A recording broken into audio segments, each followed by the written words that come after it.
এটা তোমাদের কেমন সমাজ, যে সমাজের কাছে জীবনের শুরু থেকে সম্মানিত হয়ে আসা মানুষটিকে শুধুমাত্র একটি ভুলের কারণে অপমানিত হতে হয়? এটা তোমাদের কেমন সমাজ, যে সমাজ একজন ব্যক্তির ভালো দিকটার পরিবর্তে খারাপ দিকটাকে বেশি উজ্জ্বল করে তোলে? এটা তোমাদের কেমন সমাজ, যে সমাজে একজন উপকার করলে বাকি সবাই সেটাকে নিয়ে ভালো কথা বলার পরিবর্তে যে যার মতো করে খারাপ কথা সাজিয়ে লজ্জিত অপমান উপহার দেয়?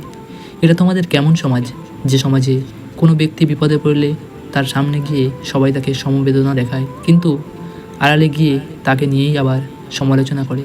এটা তোমাদের কেমন সমাজ, যে সমাজ একজন ভিখারিকে ভিক্ষা না দিয়ে কাজ করার উপদেশ দেয়, কিন্তু কেউ সেই ভিখারিকে একটা কাজ দেয় না, বরং শুধু উপদেশ দেয়? তারা কি জানে না উপদেশ পেটের খিদে মেটায় না? সে কি জানে যে ছেলেটা একদিন তার ভালোবাসা পাওয়ার জন্য পাগল ছিল, সে আজ নিজের জীবনকে সাজাতে অনেক ব্যস্ত হয়ে পড়েছে, আবেগী চিন্তাভাবনাগুলোকে কাগজের মতো ছুঁড়ে ফেলেছে?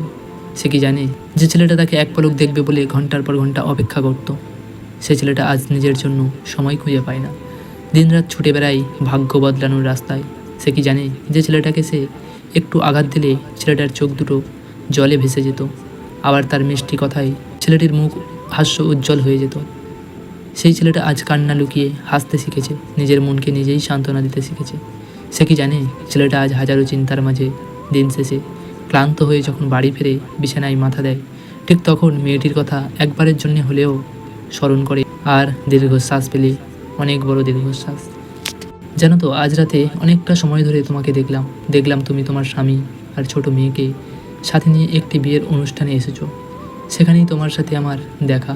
তুমি আমায় দেখে আমার সাথে অনেক কথা বললে, আমি শুধু তোমার দিকে অবাক হয়ে তাকিয়ে দু চোখ ভরে তোমায় দেখছিলাম। তোমায় দেখে খুব আপসেট মনে হয়েছিল, মনে হচ্ছিল তুমি অনেক সুখে আছো, কিন্তু তুমি শান্তিতে নেই। তুমি যেন আমার কাছে ক্ষমা চাইছিলে, মুখ ফুটে না বললেও তোমার কথার মাঝে সেটা প্রকাশ পাচ্ছে খুব সহজেই। স্বপ্ন ভেঙে যাওয়ার পর খুব জানতে ইচ্ছে করেছিল তুমি কেমন আছো, কিন্তু জানার তো কোনো সুযোগ নেই। মনে মনে ভাবছিলাম হয়তো তুমি অনেক কষ্ট পাচ্ছ।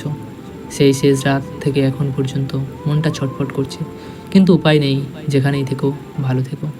যে মানুষটি সারা জীবন সবার কাছে নিজেকে ভালো মানুষ হিসেবে উপস্থাপন করলো, সবার উপকার করলো, শুধু একটি ভুলের কারণে সবাই তাকে হাজারো অপমান করে দিল। বলো পৃথিবী, এটা কি তার উপহার ছিল? যে মানুষটা সবার বিপদে পাশে থেকে সাহায্য করে গেল, ভালোবাসা দিয়ে আগলে রাখলো, কিন্তু সেই মানুষটার বিপদে কেন সবাই তাকে ভুলে গেল অথবা ভয় পেল? বলো পৃথিবী, এটা কি তার উপহার ছিল? যে মানুষটা সবার কষ্টগুলোকে হালকা করে সবার মুখে হাসি এনে দেয়, কেন সেই মানুষটাকে নিজের কষ্টগুলোকে বুকের মাঝে লুকিয়ে রেখে সবার সামনে মিথ্যা হাসি হেসে যেতে হয়, নিঝুম রাতে চোখের জল ফেলতে হয়? বলো পৃথিবী, এটা কি তার উপহার ছিল? যে মানুষটার মাথায় ঘাম পায়ে ফেলে সবার ঘরে শান্তি এনে দিল, কেন সেই মানুষটা নিজের ঘরে শান্তি খুঁজে পেল না? বলো পৃথিবী, এটা কি তার উপহার ছিল? জানি না এ কেমন ভালোবাসা, আজ তার মুখে হাসি দেখেও সহ্য করতে পারি না, আবার সে কষ্টে আছে শুনলেও নিজেকে ঠিক রাখতে পারি না, অথচ তার জ্বালিয়ে দেয়া স্মৃতিগুলো আজও আমার তীব্র যন্ত্রণা দেয়। সময়ের সাথে সাথে তার প্রতি ভালোবাসাটাও কমে গেছে, তার নামটাও আজ আমার কাছে অতীতের কোনো এক গল্পের একটা চরিত্র হিসাবে বেঁচে আছে। তবু কেন জানি না তার সুখ দুঃখগুলো আজও আমার কষ্টের কারণ হয়ে দাঁড়ায়। তার মুখটা যখনই আমার সামনে আসে, ঠিক তখনই আমি তীব্র কিছু একটা অনুভব করি।